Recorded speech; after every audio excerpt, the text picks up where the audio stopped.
ચોમાસાના મચ્છર વધી ગયા છે. મચ્છર બહુ કરડે. વરડાલતા ને ઓ બાપા મચ્છર મરી ગયો. હેલા તે ઠીકો માર્યો કે મચ્છર માર્યો? એ મચ્છર માર્યો. હે ઉભા આવતો ને મચ્છર બેઠો. ઉભાયો. લ્યો બોલો મને તાણી ઢીકો માર્યો અને એને ધીમેદન ઢોલ મારી. પણ મચ્છર તો મરી ગયું ને. આ તો હવે મને ઢીકો ના મારતો. એ હારું. ઉભાયો વરડાલતા ને.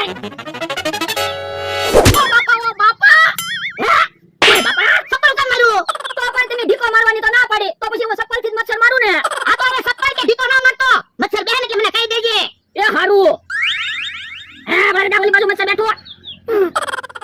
જો બોલો મચ્છર તો ઉડી ગયો. આપણે પેલા મચ્છર ઉડી ગયો. મચ્છર કર્યું તો નહીં ને. વરડા મારા મગજમાં એક પ્લાન આવ્યો. હાલો ને આપણે શરીરે કેરોસીન છોપડી દેવી તો મચ્છર જ ન કરડે. ના રે ના કેવી વાત કરે. સુલામાંથી તડકો ઉડ્યો હોય તો? એ હાસુ. તો એક કામ કરવી ગોદડા ઓઢીને બેહવી તો મચ્છર નહીં કરડે. હા ઈ હાસુ. તા ગોદડા લઈ આય. જો બોલો હવે ગોદડા લેવા ગયો. પેલા ઠીકો માર્યો, પછી સપ્પલ માર્યો અને પછી ગોદડા લેવા ગયો. યો મારા ગોદડા આવી ગયા. ગોદડા ઓઢીને બેહવી ને તો મચ્છર નહીં કરડે. હા એલા ગોદડામાં તો બહુ ગરમી થાય હો. ભલે ના ઘડીક ગરમી થાય મચ્છર તો ન કરડે. આ ઈ હાસુ. કેવો જમરૂ ખાવે છે. તો એને કાઈ કહેતા નહીં. નકર ઈ તમને હરખ ફદુડા કહે. ઈ કેટલી બધી ગરમી છે તોય ગોદડા ઓઢીને બેઠા. આ ઈ હાસુ. હે ના એટલી બધી ગરમી છે તોય કેમ ગોદડા ઓઢીને બેઠા? ઈ તમને કાઈ ના કહેવાય કાયલા. તો હું તમને મેં કીધું હોય કે ગોદડા ઓઢીને બેહવી તો બહુ પૈસા આવે તો તમે પૈસા વાળા ન થઈ જાવ. હે તમે નહીં કહો ને તો એમને ખબર પડી ગઈ. કે હા હાલ ને આપણે ગામમાં ઉછીના પૈસા લેવા જવાનું મોડું થાય. હવે ગામમાં પૈસા ગોતવા નથી જવું. હાલ વાળીએ. એ હારું હાલ.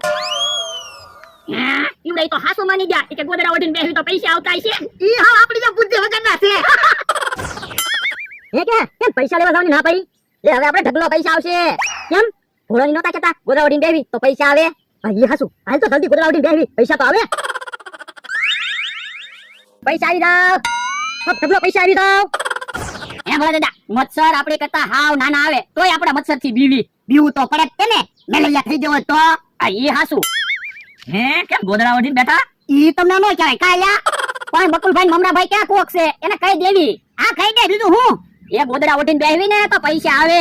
હવે તમે અમને હું ગાંડા સમજો? મચ્છર કરડે ને એટલે તમે ગોદડા ઓઢીને બેઠા. એ હા પણ બે પંખા લઈ લો ને. અમારી વાડીએ ક્યાં લાઈટ છે? લાઈટ વગર હાલે એવા પંખા લાવી દેવી. હે એવા પંખા આવે? હા પૈસા આપો પંખા લાવી દેવી હમણાં. કેટલાના પંખા આવે? 1000 રૂપિયાનો એક પંખો 2000 ના બે પંખા. હે એટલા બધા મોંઘા પંખા અમારે નથી લેવા હો. ઓલા દાદા પંખા મગાવી લ્યો નકર મેલેરિયા થઈ જાય ને તો દવાના પૈસા એટલા થઈ જાય. આ ઈ હાસુ તારું. અલ્યો પૈસા જાઓ પંખા લઈ આવો. હાલો સારું છે મમરાભાઈ ને બકુલભાઈ આવ્યા. આપણે પંખા આવી જાય ને પછી મચ્છર નહીં કરડે. આપણે ત્યાં સુધી તો ગોદડા ઉડે બેહવું પડશે હો. એ હારું. બકુલભાઈ 2000 રૂપિયા આવી ગયા. પંખા લેવા કાઈ નથી જાવું. હવે ક્યાંક બહાર ગામ ભાગી જવી. ના રે ના 2000 હું 2 વર્ષ હાલે પછી ભરોદાદાની વાડિયા કેમ જાવું? પણ આપણે પંખા લઈ જવું તો આપણને કાઈ નહીં મળે. એક કામ કરવી તો હાથે પંખા બનાવી તો.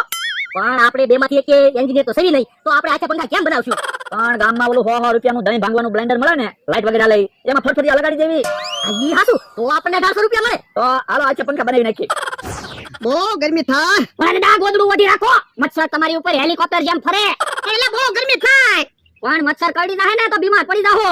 પણ આમ ના બેહી તોય બીમાર પડી. ઓલા આ પંખો લઈને આવે તો હારું. હે ઈ આમ આવ્યા. લ્યો પંખા આવી ગયા. હે આવું છે પંખા. એ હવે બેઠા બેઠા નિરાંતે હવા ખાવ. તમારે લાઈટ બિલ ની બળતરા નહીં ચાર્જિંગ ની માથાકૂટ નહીં. હે હવા આવે હો તો પછી અમે ગમે એ વસ્તુ લાવી એમાં કઈ ઘટે નહીં. પણ પંખો તો આપણે આખા ફેરવવો પડે. આ એ હાસુ આપણે આરામ કરવો હોય તો પંખો તો બંધ થઈ જાય. તો હું પણ યાર તારે આરામ કરવો હોય ત્યારે ભોળા દાદા પંખો ફેરવશે અને ભોળા દાદા આરામ કરવો હોય ત્યારે તારે પંખો ફેરવવાનો. પણ આવી રીતે પંખો ફેરવી તો અમે થાકી જઈએ. જો બોલો તો તમારે લાઈટ બિલ ભરવું નથી ચાર્જિંગ કરવા ગામમાં જવું નથી તો તમારે આવા જ પંખા